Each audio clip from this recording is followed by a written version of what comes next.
Assalamualaikum warahmatullahi wabarakatuh. Waalaikumsalam warahmatullahi wabarakatuh. Apa kabar semuanya hari ini? Baik. Udah sarapan belum? Sudah. Lauknya apa?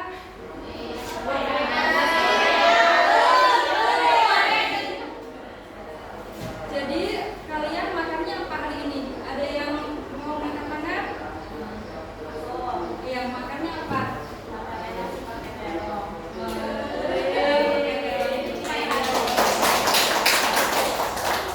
Baik, kita akan berdoa dulu sebelum absen dimulai ya. Baik. Untuk ketua kelasnya mohon untuk memimpin doanya. Ketua kelas. Baik teman-teman, sebelum kita memulai pembelajaran hari ini, kita doa terlebih dahulu ya. Berdoa dimulai.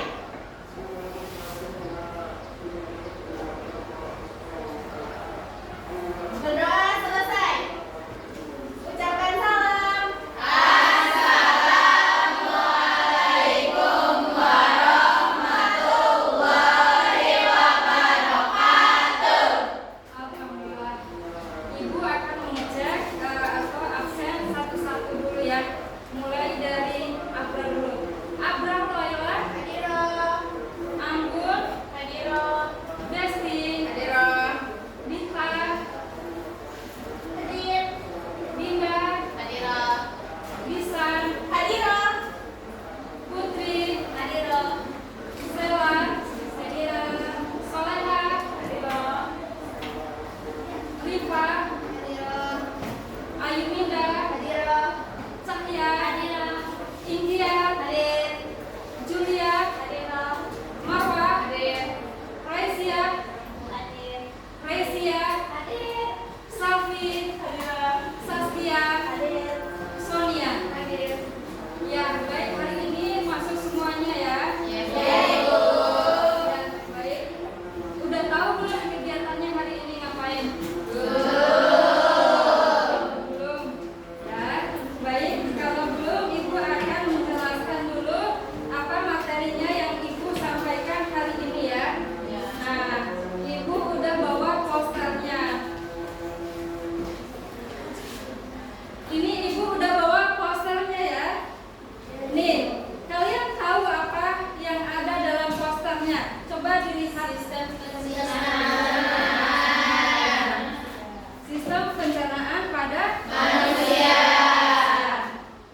Tadi kan sudah dijelaskan oleh Raisya ya, ada mah, ada gastritis ya.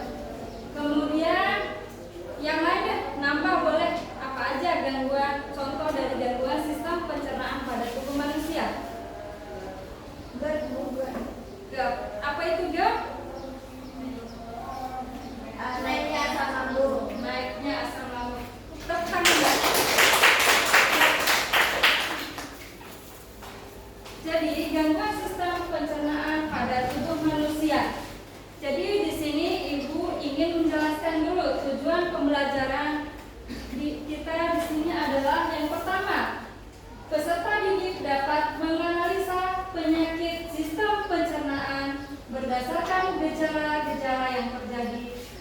Dan yang kedua, peserta didik dapat menjelaskan upaya menjaga kesehatan sistem pencernaan manusia.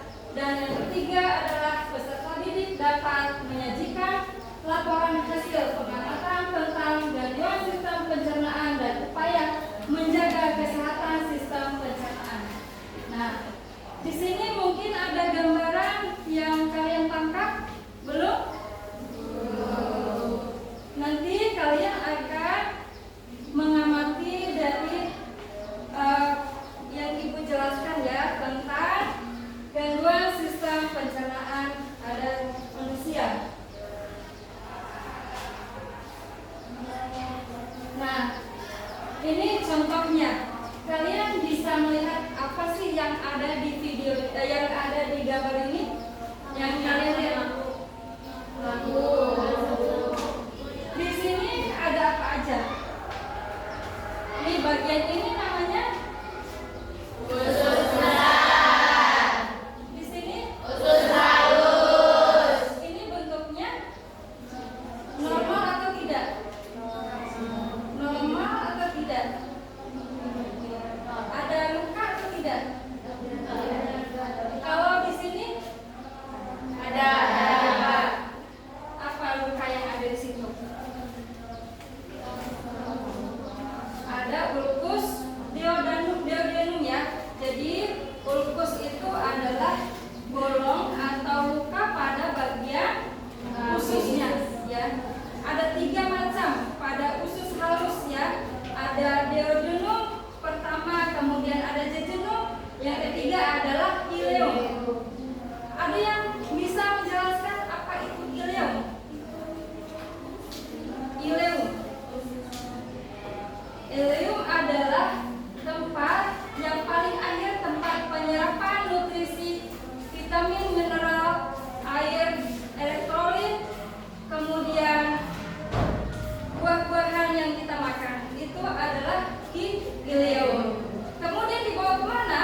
Yang diserap itu dibawa ke usus besar. Nah, ini ada gastrik ulcer juga, berarti ada luka pada lambungnya. Ya, kita bisa melihat ini perbedaan antara usus yang normal dengan usus yang tidak normal. Menurut kalian, kalau makan makanan yang mengandung terlalu banyak asam atau pedas itu sehat gak? Enggak. Bikin apa? Bikin sakit jantung. Kemudian? Jadi sebaiknya adalah tidak mengkonsumsi makanan yang tidak sehat, yang terutama menjaga kebersihan pada makanan juga. Selanjutnya Ibu menjelaskan tentang menurut kalian apa saja sih organ yang berhubungan dengan gangguan sistem pencernaan pada manusia. Ada yang bisa menjawab? Ada yang bisa menjawab apa aja yang berhubungan dengan sistem pencernaan pada bagian mulut?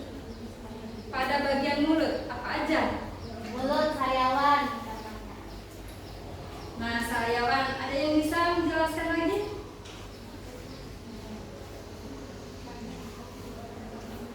Ada lagi? Ada Ibu.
hampir setiap orang tuh mengalami stomatitis atau sariawan.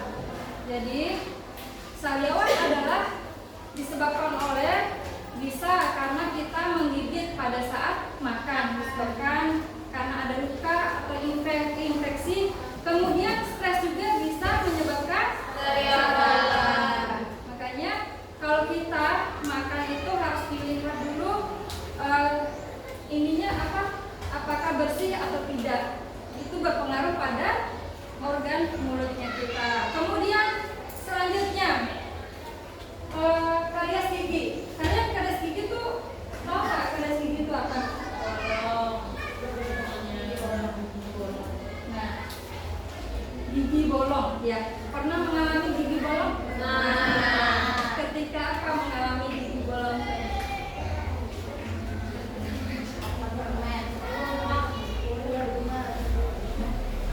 Jadi ini ya, jadi sariawan itu bisa disebabkan oleh luka dan virus. Kemudian berarti apa yang harus dilakukan ketika sudah mengalami sariawan? Bisa kita kumur-kumur obat yang mengandung antiseptik gitu.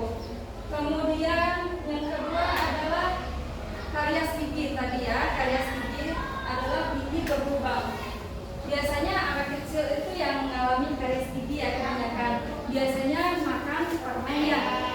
Kalau orang dewasa bisa nggak? Bisa. Karena apa? Sebenarnya itu tadi berhubungan dengan gangguan sistem pencernaan. Bukan karena kita makan yang manis-manis juga, karena ada apa? Ada pengaruh pada gangguan sistem pencernaan sehingga menyebabkan infeksi pada rongga mulut seperti itu.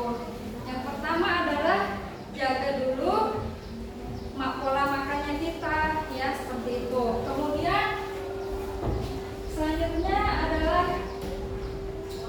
abses gigi.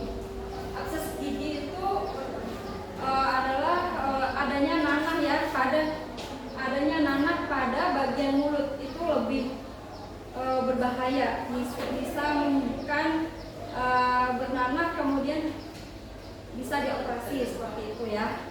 Kemudian operasi kecil. Kemudian selanjutnya yang ini udah.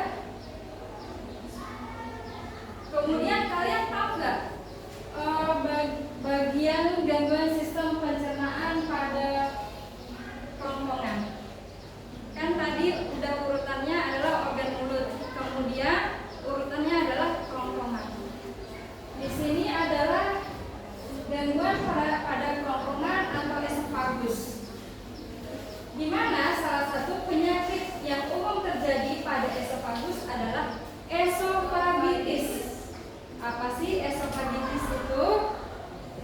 Bisa menyebabkan kesulitan dalam menelan. Kemudian dan biasanya timbul rasa perih ya, perih. Karena apa? Karena naiknya asam lambung. Nah, itulah mengapa kita harus menjaga pola makan. Ya. Apa yang harus kita jaga? Tidak boleh terlalu makan yang mengandung pedas sebelum kita sarapan nasi ya. Gitu. Kemudian selanjutnya urutan pada kerongkongan, apalagi urutannya? Lambung. Nah, Ibu bertanya dulu, apa sih tukak lambung itu? Bisa menjawab? Tukak lambung, tukak nih deh. Tukak lambung. Apa sih tukak lambung itu?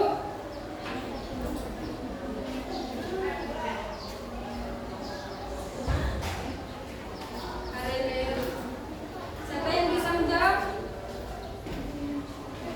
Tidak ada? Jadi bahasa mudah atau kerennya adalah luka. Jadi di dalam lambung, di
dan keluar lambung adalah bedanya diiritasi sama di lukanya aja. Kalau misalkan contohnya kita luka pada tangan kita, apa yang terjadi sebelum peradangan? Pastinya ada luka dulu ya.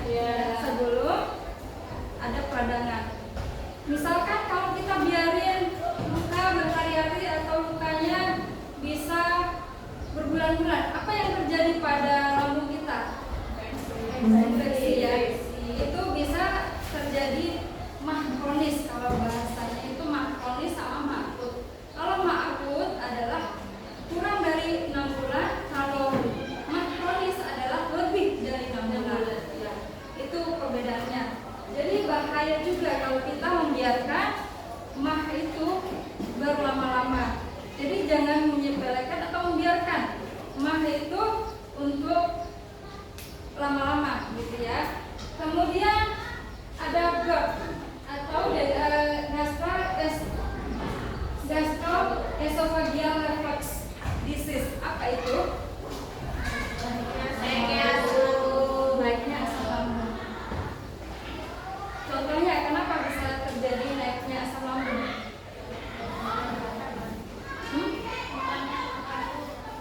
Makannya tidak teratur, kemudian ya minum kafein berlebih, stres juga ya. Ini contohnya ya, contoh pada tempat lambung ada luka ya nih, jadi pada dinding lambungnya sudah terkikis seperti itu. Jadi di bagian usus halusnya juga itu ada infeksi bakteri Helicobacter pylori ya gitu. Jadi itulah yang menyebabkan adanya apa? Luka lambung seperti itu. Ini normal atau tidak? Kemudian tadi udah jelaskan adalah tentang GERD ya. Jadi GERD itu kan naiknya asam lambung, kemudian dia otot-otot di lambungnya itu menjadi melemah ya. Kemudian jadi kurang bisa menutup atau ya menutup katup begitu makanan turun dari kerongkongan ke lambung, karena melemahnya katup pun tidak tertutup secara sempurna dan mengakibatkan asam lambung yang seharusnya berada di lambung naik ke kerongkongan begitu. Jadi udah naik ke kerongkongan, harusnya kan nggak boleh naik ya. Cuma apa sih fungsi dari asam lambung ya? Kan ada fungsinya untuk mencerna makanan, kemudian menghaluskan, dan ada fungsinya yang paling utama dari cairan asam lambung, membunuh bakteri ya. Tepuk tangan ya. Jadi sebenarnya apa yang kita makan itu bisa dihancurkan oleh cairan asam lambung ya, baik makanan yang ada kumannya atau kurang bersih. Sebenarnya kalau imun kita lagi kuat, itu akan dilawan oleh cairan asam lambung. Mengapa tidak boleh cairan itu berlebih? Tidak akan bisa melawan bakteri karena udah merusak dinding lambungnya seperti itu. Kemudian selanjutnya nih, beda nggak antara normalnya gastritis, normal lambung atau ada gastritis?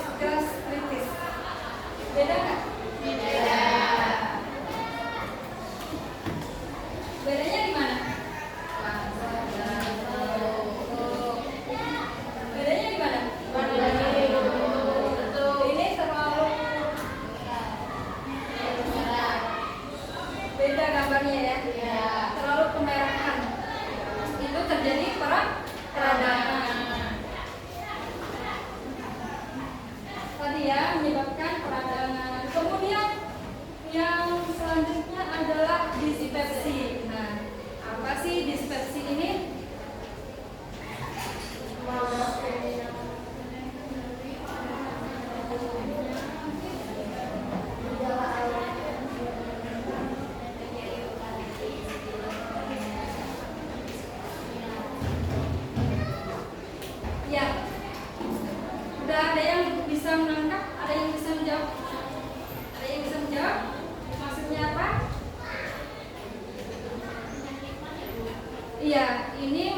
awal, masih gejala awal dari penyakit mah. Jadi ibaratnya itu belum masih gejala awal, tapi akan terjadi mah.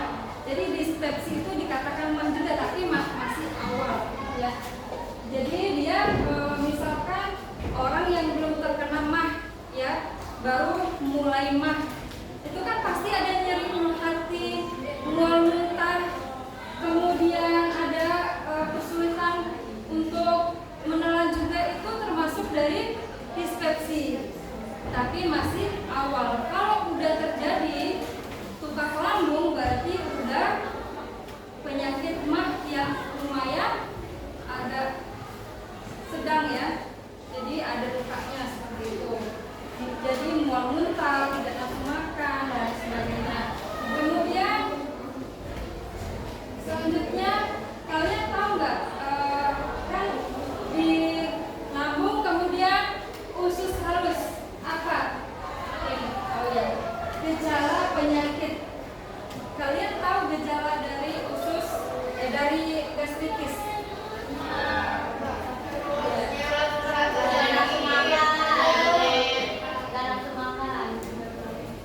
Tadi udah dijelaskan juga, ya. Kemudian penyebabnya juga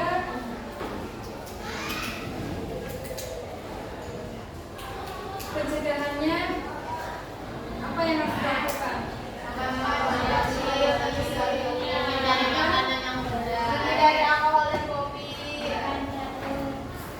Yang paling penting adalah hindari stres. Stres itu bisa menyebabkan gastritis. Yang kebanyakan orang mengalami penyakit mah itu disebabkan dari awalnya stres, kemudian tidak nafsu makan, kemudian minum yang tinggi kafein, ya, seperti kopi, apalagi. Kalau teh itu bisa nggak dikonsumsi oleh orang yang memiliki penyakit mah? Bisa, tapi nggak boleh terlalu banyak, karena itu mengandung kafein yang lumayan tinggi juga. Kemudian jangan terlalu banyak makan yang sering, tapi nggak boleh terlalu banyak porsinya, seperti itu. Kemudian selanjutnya adalah di gangguan sistem pencernaan pada usus halus. Apa sih usus pada duodenum sama kanker halus? Kanker usus halus.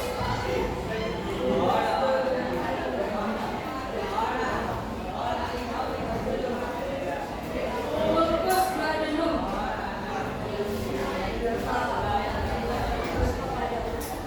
Jadi ada luka pada usus, sudah dijelaskan juga, ya. Kemudian kanker pada usus halus. Nah, ini pernah mendengar nggak kanker pada usus halus? Jadi kanker usus halus adalah akan dipotong ususnya. Jadi dia tidak bisa lagi BAB lewat anusnya.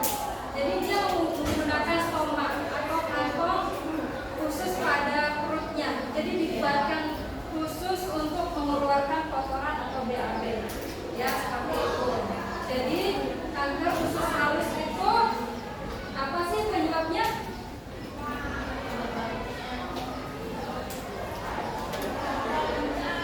Penyebabnya karena pertama punya riwayat keturunan.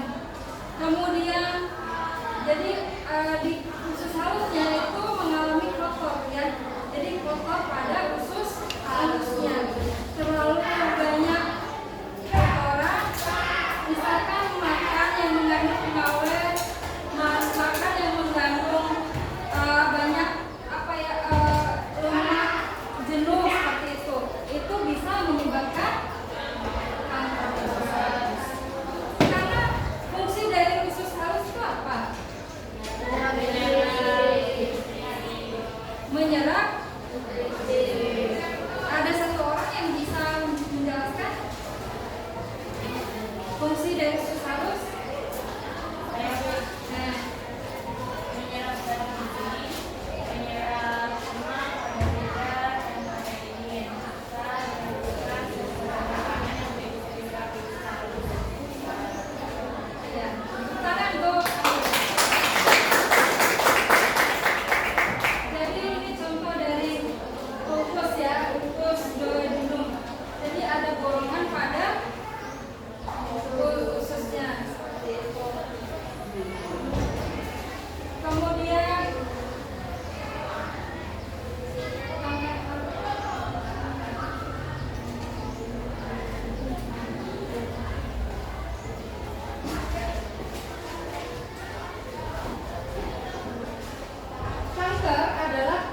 penyakit yang sangat mengerikan sampai usus halus mengakibatkan terjadinya mutasi pada sel-sel usus halus sehingga membuat sel-sel tersebut tumbuh secara tak terkendali dan bisa berubah menjadi tumor ganas.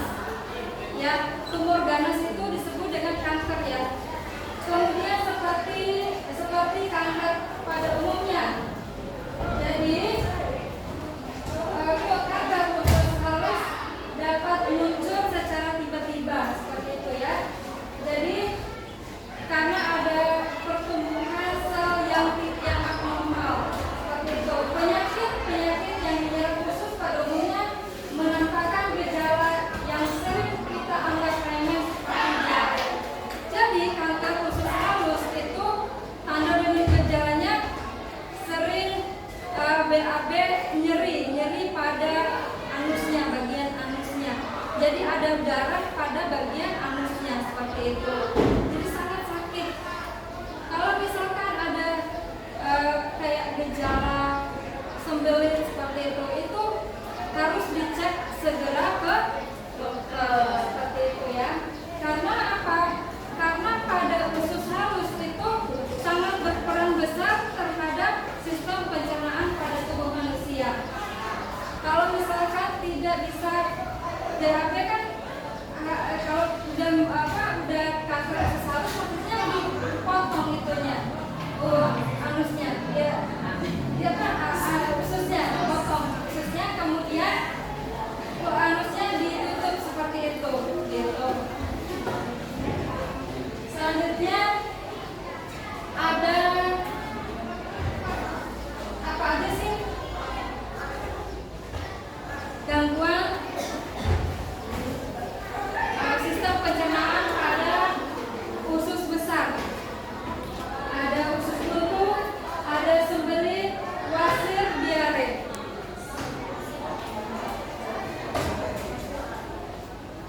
Ada apa aja?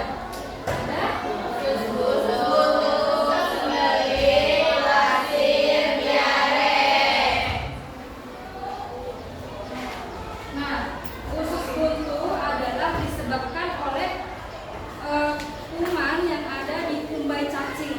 Jadi ketika kita makan yang terlalu banyak mengandung pedas, kemudian di situ ada bakteri bisa menyebabkan usus buntu. Gitu. Jadi usus buntu adalah suatu peradangan pada appendix gitu.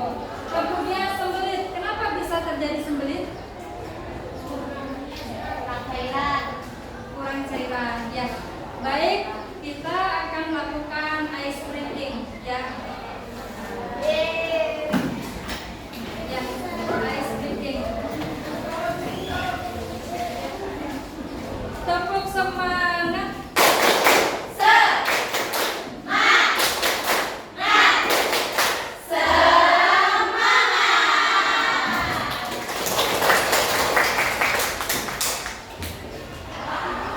Udah semangat lagi belum?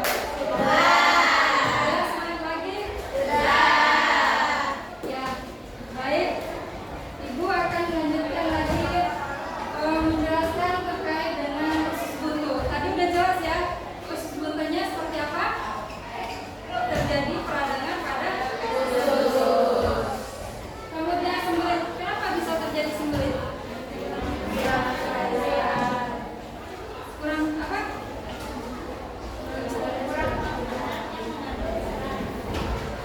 Iya, kurang makan yang mengandung seperti apa itu? Kalau pisang menurut kalian itu bagus nggak untuk pencernaan?